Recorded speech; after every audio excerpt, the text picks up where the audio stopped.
नमस्कार दोस्तों, आप सभी का स्वागत है आपके अपने YouTube चैनल पे। दोस्तों मेरा नाम है अंशित भटनागर और आज की वीडियो में मैं आप सभी के साथ डिस्कस करने वाला हूँ क्लास 12th हिस्ट्री के कुछ इंपॉर्टेंट टॉपिक्स के बारे में। इससे पहले दोस्तों हम अपनी आज की वीडियो को स्टार्ट करें। अगर आपने लास्ट वीडियो नहीं देखी है तो ऊपर आई बटन में आपको उसका लिंक मिल जाएगा, आप वहां पर जाकर उस वीडियो को देख सकते हो। लास्ट वीडियो में हमने चैप्टर 2 के एक इंपॉर्टेंट टॉपिक के बारे में बात करी थी कि इंडियन सबकॉन्टिनेंट में आपकी ट्रेड कैसे होती थी। ठीक है दोस्तों, ऊपर आई बटन में आपको उसका लिंक मिलेगा, वहां पे जाके आप उसको देख सकते हो। चलिए दोस्तों, हमारी आज की वीडियो के बारे में बात करते हैं। हमारी आज की वीडियो कौन से टॉपिक पर होने वाली है? आज की वीडियो में हम डिस्कस करने वाले हैं टॉपिक बैक टू बेसिक्स, मतलब कि इंस्क्रिप्शंस जो हमारे लिए एज अ इंपॉर्टेंट सोर्स है, हम इंस्क्रिप्शन को कैसे डेसिफर करते हैं। ठीक है दोस्तों, इस चैप्टर के अंदर दो इंपॉर्टेंट इंस्क्रिप्शंस के बारे में मेंशन मिला हुआ है। एक है आपकी ब्राह्मी और दूसरी है आपकी खरोष्टी। ठीक है, तो अभी हम आपके ब्राह्मी इंस्क्रिप्शन के बारे में बात करने वाले हैं कि ब्राह्मी इंस्क्रिप्शन को कैसे डेसिफर करा जाता था। ठीक है, क्वेश्चन आपके सामने है, how do historians decipher inscriptions. Inscriptions जो एक मोस्ट इंपॉर्टेंट सोर्स है इंफॉर्मेशन गैदर करने के लिए, उन इंस्क्रिप्शंस को कैसे डेसिफर करा जाता है। ठीक है दोस्तों, तो जो पहली आपकी स्क्रिप्ट है जिसके अंदर इंस्क्रिप्शन लिखी जाती थी वो है ब्राह्मी स्क्रिप्ट। अब ब्राह्मी स्क्रिप्ट के बारे में कैसे डेसिफर हुआ, ब्राह्मी स्क्रिप्ट को किसने डेसिफर करा और कैसे डेसिफर करा। ठीक है दोस्तों, आइए डिस्कस करते हैं। तो आप देखोगे कि जो अशोकन इंस्क्रिप्शंस थी, बहुत सी अशोकन इंस्क्रिप्शन कौन सी स्क्रिप्ट के अंदर लिखी गई है? ब्राह्मी स्क्रिप्ट के अंदर। ठीक है, अशोकन इंस्क्रिप्शंस लिखी गई हैं ब्राह्मी स्क्रिप्ट के अंदर। अब स्कॉलर्स ने, हिस्टोरियंस ने इस आपके इंस्क्रिप्शन को कैसे डेसिफर करा। आप देखोगे कि यूरोपियन स्कॉलर्स ने मदद ली थी इंडियन पंडित्स की, मतलब कि यूरोपियन स्कॉलर्स ने मदद ली थी इंडियन पंडित्स की। इंडियन पंडित्स ने यूरोपियन स्कॉलर्स को एड करी थी, हेल्प प्रोवाइड करी थी। किस लिए? ताकि वो बंगाली और देवनागरी मैन्युस्क्रिप्ट्स को समझ सके। बंगाली और देवनागरी मैन्युस्क्रिप्ट समझने की इंपॉर्टेंस क्यों सोची यूरोपियन स्कॉलर्स ने? ठीक है, क्योंकि उस समय के स्कॉलर्स ऐसा सोचते थे कि जो इंस्क्रिप्शंस हैं, ये जो इंस्क्रिप्शंस है अशोकन इंस्क्रिप्शन, वो सोचते थे कि ये हिंदी लैंग्वेज के अंदर लिखी गई है और हिंदी समझने के लिए वो आपके बंगाली और देवनागरी मैन्युस्क्रिप्ट का इस्तेमाल करते थे ताकि वो उनके वर्सेस को कंपेयर करके आपके हिंदी लैंग्वेज को समझ सके। ठीक है, इसी के साथ साथ स्कॉलर ये अज्यूम करते थे कि पहले की जो इंस्क्रिप्शंस थी वो संस्कृत लैंग्वेज के अंदर लिखी जाती थी। बंगाली और देवनागरी को समझ के वो हिंदी को समझ पाते, और हिंदी जो कि एक एंशिएंट टर्म्स में सिर्फ और सिर्फ संस्कृत लैंग्वेज का ही एक पार्ट मानी जाती है।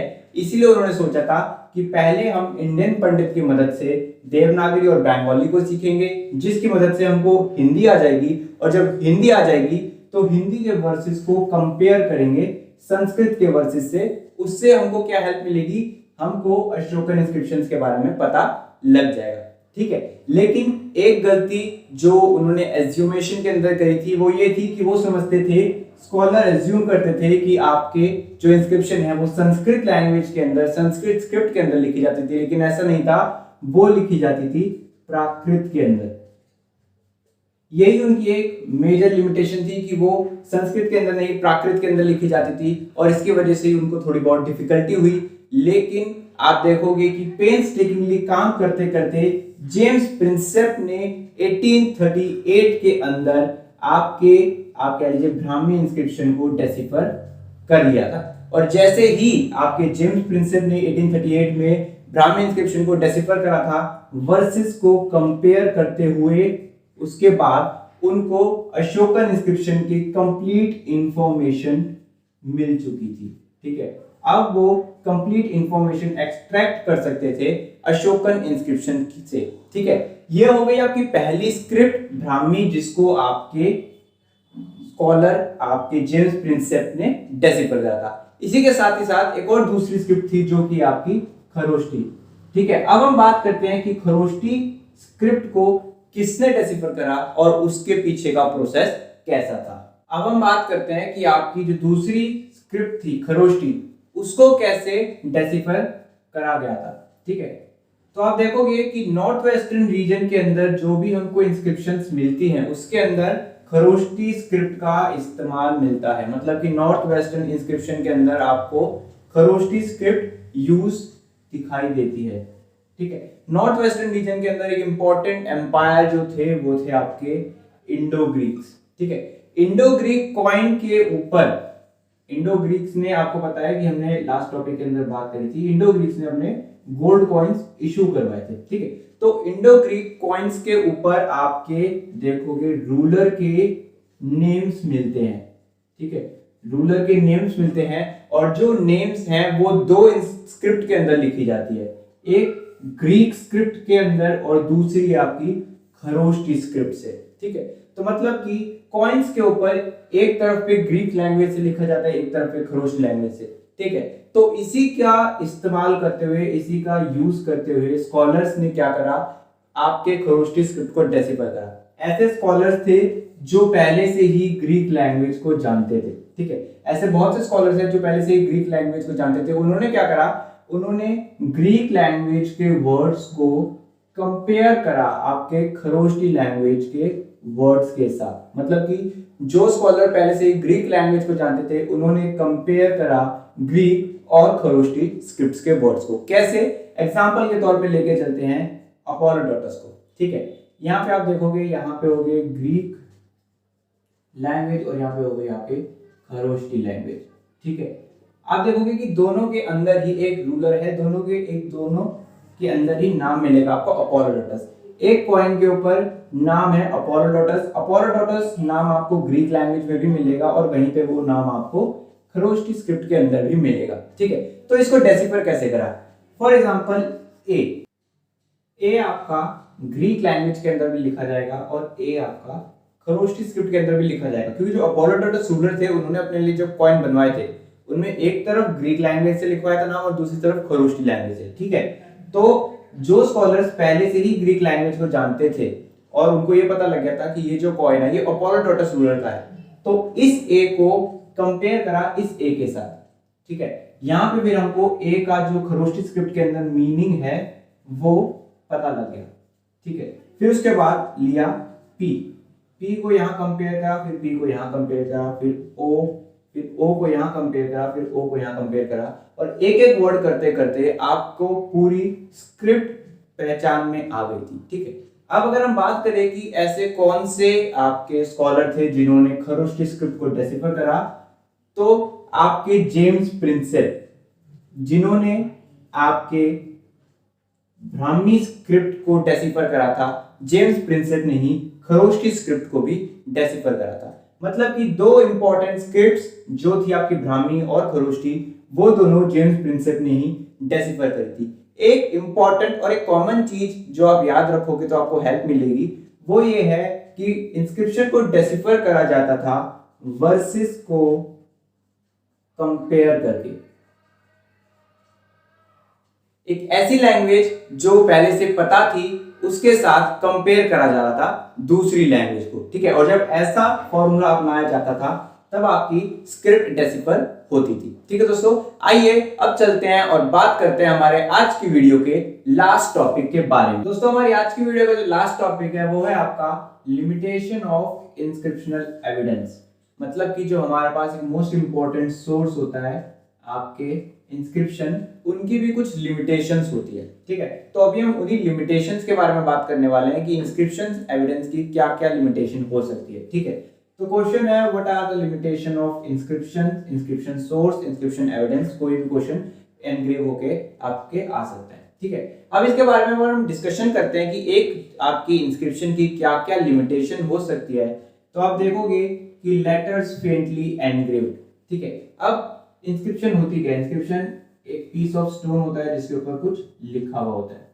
ठीक है, तो जो लेटर्स हैं वो फेंटली एनग्रेव्ड हो सकते हैं, क्योंकि उस समय पे आपके पेन और पेपर का इस्तेमाल तो होता नहीं था जो कि आपको क्लियरली दिखाई देगा। पत्थर होता था, स्टोन होता था, उसके ऊपर एनग्रेव करा जाता था। तो हो सकता है कि जो एनग्रेविंग है, जो लिखा गया है, वो फेंट हो गया हो। ठीक है, वो कम दिख रहा हो। ठीक है, इसके बाद और लिमिटेशंस हैं, जैसे कि इंस्क्रिप्शंस में भी डैमेज, क्योंकि जो इंस्क्रिप्शन है वो है तो बाय द वे आपके स्टोन की। ठीक है, और जो स्टोन है वो कभी भी गिर के या किसी भी बेसिक रीजन की वजह से टूट सकता है। ठीक है, तो हो सकता है अगर वो स्टोन यहाँ से टूट गया तो ये जो इतना जो मटेरियल था जो लिखा हुआ था हमारे पास से वो तो चला गया, ठीक है, ये लिमिटेशन हो सकती है। इसी के साथ साथ लेटर्स मिसिंग, जैसे मैंने भी बताया कि यहाँ से अगर आपकी जो इंस्क्रिप्शन है वो टूट गई तो यहाँ से आपका जितने भी लेटर्स होंगे वो आपके मिस हो जाएंगे और वहां से उसका फिर मीनिंग क्या था, वहां पे क्या वर्ड लिखे हुए थे, यहाँ पे कौन सी मीनिंग एग्जैक्ट बताना है, ठीक है, वो भी एक लिमिटेशन है कि हो सकता है कि हम कुछ इंटरप्रेट करें, हम यहाँ पे कुछ वर्ड्स को इम्प्लांट कर दें और वो वर्ड्स का मीनिंग कुछ अलग ही जाए, ठीक है, तो वो भी एक लिमिटेशन ही निकल के आएगी हमारे सामने।